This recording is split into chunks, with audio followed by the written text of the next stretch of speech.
مفتی صاحب کے YouTube channel کو سبسکرائب کیجیے، مفتی عطاء الرحمن قاسمی۔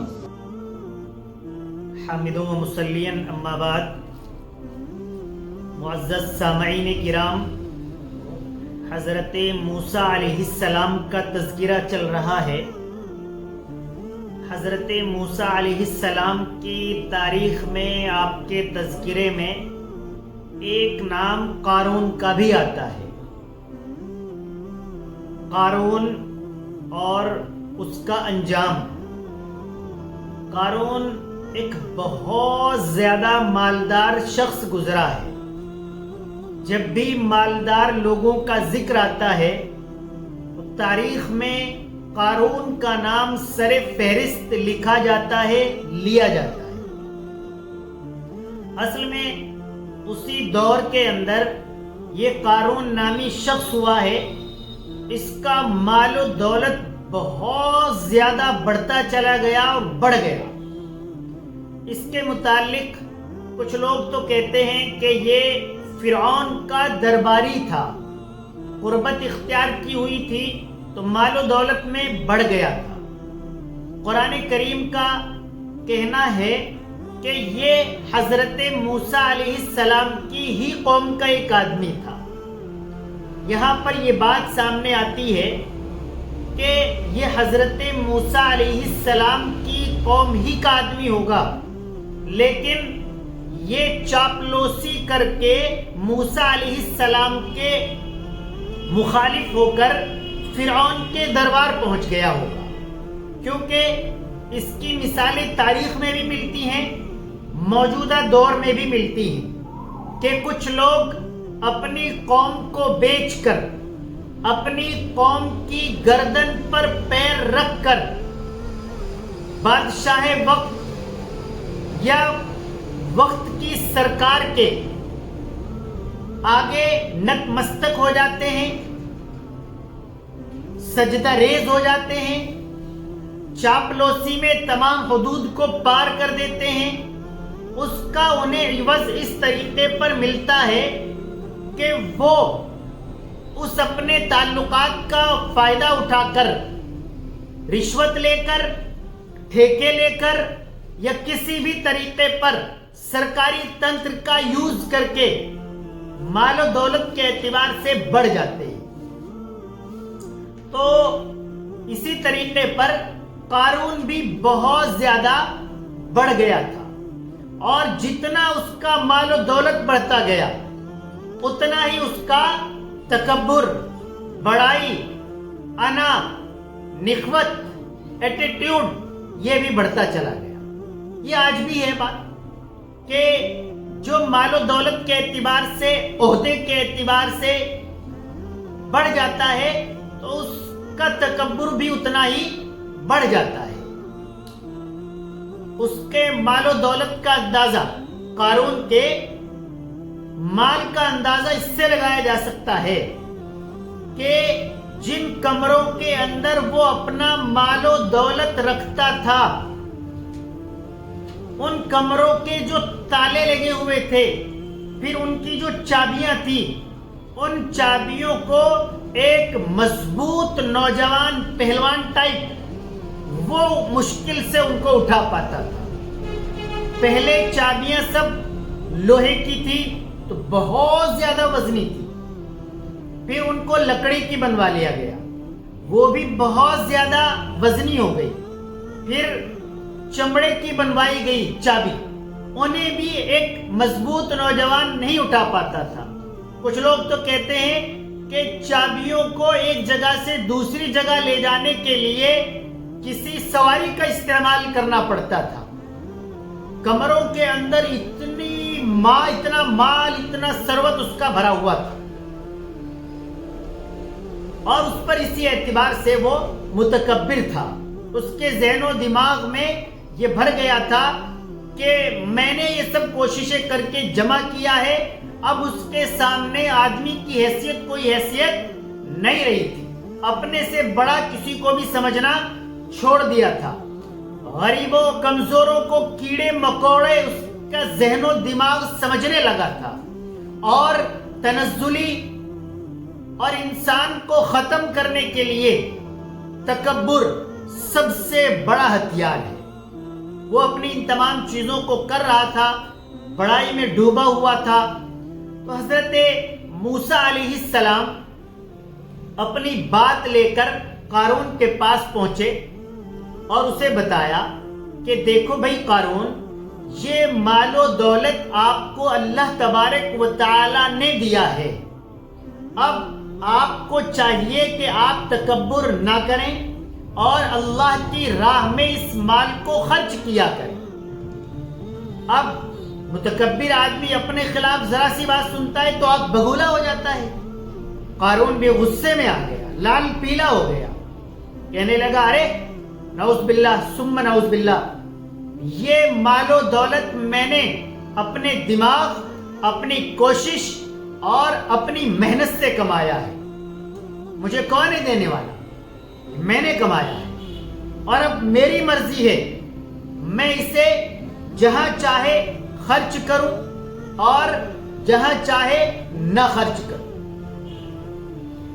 اب قارون اپنی بات پر اڑگ رہا، حضرت موسیٰ علیہ السلام کی بات ماننے سے انکار کر دیا۔ وہ اپنے مال و دولت کو غلط راہ پر خرچ کرتا اور اچھے لوگوں پر خرچ کرنے سے بچتا، اور یہی پھر اس کی ہلاکت کے اسباب میں سے ایک سبب بن گیا۔ اب زوال، تنزلی، ختم ہو جانا، یہ ہر عروج کے لیے زوال ہے۔ آج تک دنیا کے اندر کوئی عروج ایسا نہیں آیا ہے جس کا زوال نہ آیا۔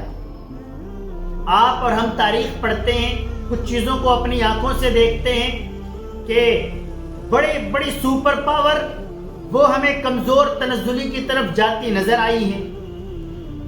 اسی ہمارے ملک کے اندر بڑی بڑی سرکاریں وہ ہمیں بہت کم اقلیت تک پہنچتی ہوئی ہمارے سامنے نظر آ رہی ہیں۔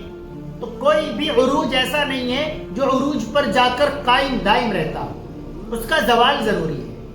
قارون کا بھی زوال آنا تھا، اس سے ختم ہو جانا تھا، اس کے مال و دولت کو ختم ہو جانا تھا۔ تو اس کی جو ہلاکت ہے، اس کی ہلاکت کے اسباب دو لکھے ہیں۔ ایک سبب تو یہ لکھا ہے کہ ایک مرتبہ ایسا ہوا، حضرت موسیٰ علیہ السلام قوم کو نصیحت کر رہے تھے، تو قارون نے ایک عورت کو مال و دولت دے کر اس پر راضی کر رکھا تھا کہ وہ حضرت موسیٰ علیہ السلام پر الزام لگا دے۔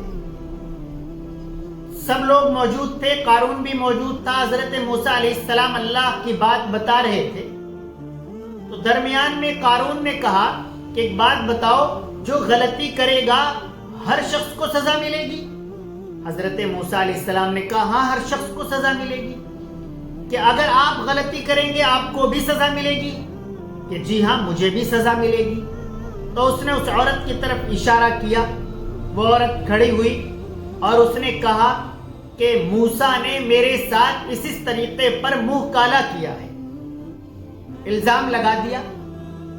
اب اتنے لوگوں کے اندر ایک عورت بذات خود کھڑے ہو کر الزام تراشی کر رہی ہے۔ حضرت موسیٰ علیہ السلام کو اس کی بڑی تکلیف ہوئی۔ حضرت موسیٰ علیہ السلام نے اس سے کہا اے عورت، ذرا سچ بتا، یہ تجھ سے کون کہلوا رہا ہے؟ اب اس عورت پر حضرت موسیٰ علیہ السلام کی اس بات کا بہت زبردست اثر ہوا، کانپ گئی وہ عورت اور فوراً صحیح کہنے لگی مجھے تو قارون نے اتنا مال دیا ہے اور مجھے یہ بات کہنے پر اس نے مجبور کیا ہے کہ آپ یہ کہہ دو یہ مال آپ کا ہو جائے گا۔ تمام لوگوں نے یہ بات سنی۔ ایک وجہ اور سبب تو یہ لکھا ہے کہ اس وجہ سے اللہ تبارک و تعالی نے حضرت موسیٰ علیہ السلام کی بد دعا پر قارون اور اس کے مال و دولت کو ہلاک و برباد کر دیا۔ ایک دوسری وجہ یہ لکھی ہے کہ قارون عیاشیوں میں، فضول چیزوں میں تو بہت زیادہ خرچ کیا کرتا تھا، اور اللہ کی راہ میں خرچ کرنا، غریبوں کو دینا، اس میں اس کی کوئی ذرہ برابر دلچسپی نہیں تھی۔ اور مال زکوٰۃ دینے سے، صدقہ دینے سے، امداد کرنے سے بڑھتا ہے۔ یہ بڑے بڑے سمندر ہیں، ان سے بھاپ اڑتی ہے، اس کا بادل بنتا ہے، وہ برستا ہے، ایسے جا کر آنا جانا آنا جانا آنا لگا رہتا ہے۔ اسی طریقے پر مال ہے، اگر اس کو اٹھا اٹھا کر رکھتے رہے اور غریبوں کا حق غریبوں تک نہ پہنچایا تو وہ مال ایک دن خود بھی برباد ہو جائے گا اور آپ کو بھی برباد کر دے گا۔ آج بھی ہمارے حالات ویسے ہی ہیں۔ جو ہماری قوم کے مالدار لوگ ہیں، ان کا ذہن و دماغ، آپ اگر کسی کی مالداری کا اندازہ لگانا چاہتے ہیں تو آپ ان کی شادیوں کو دیکھیں، آپ دیکھیں گے کہ وہ خود کتنے اخراجات یعنی فضول خرچی کر رہے ہیں، اپنے بچوں کو کس طریقے پر بلا دریغ بہت قیمتی چیزیں دلوا کر دے رہے ہیں، شادیوں میں پٹاخوں پر، ڈی جے پر، ٹینٹ پر، شادی ہال پر بڑے بڑے خرچ کر رہے ہیں، اور جب انہی کو آپ کسی غریب کا تعاون کرتے دیکھیں گے تو اولاً تو ایسے بھی لوگ ہوں گے جو غریب کو دیکھ کر منہ پھیرنے والے ہوں گے، کچھ ایسے لوگ ہوں گے جو 10 روپے 20 روپے دے کر اپنی جان چھڑانے والی بات کر رہے ہوں گے۔ اگر آپ جو امیر ترین لوگ ہیں ان سے صحیح معلوم کریں تو آپ کو بتائیں گے کہ انہوں نے کبھی بھی مکمل زکوٰۃ حساب کرنے کے بعد ادا نہیں کی ہے، وہ بس کوئی آ گیا تو اس کو دے دیے، کوئی حساب نہیں کہ اتنے مال پر سال گزر چکا ہے، اب اس پر اتنی زکوٰۃ بن رہی ہے۔ آج ہمارے اخراجات بہت زیادہ بڑھتے جا رہے ہیں، ہم اپنے آپ کو دیکھتے ہیں تو ایک مہینے میں 1 لاکھ روپے، 50,000 روپے، 70,000 روپے بھی یہ دکھائی دیتا ہے کہ اس میں کس طرح پر کام چلے گا۔ اور ہمارے ہی ائمہ جو ہمیں نماز پڑھاتے ہیں ان کو ہم ہی مقتدی ہیں، وہاں پر ہم اپنے اخراجات دیکھتے ہیں تو 10-20 ہزار روپے کو کہتے ہیں 10-20 ہزار روپے میں کیا ہوتا ہے، اور جب امام کی بات آتی ہے کہ 8,000 روپے تو کافی ہیں۔ یہ حالات ہمارے بنتے چلے جا رہے ہیں، اور انہی حالات کی وجہ سے پھر ہمارے سامنے مختلف طریقے کی یہ مشکلات ہیں۔ اللہ تبارک و تعالی ہم سب کو عمل کرنے کی توفیق عطا فرمائے۔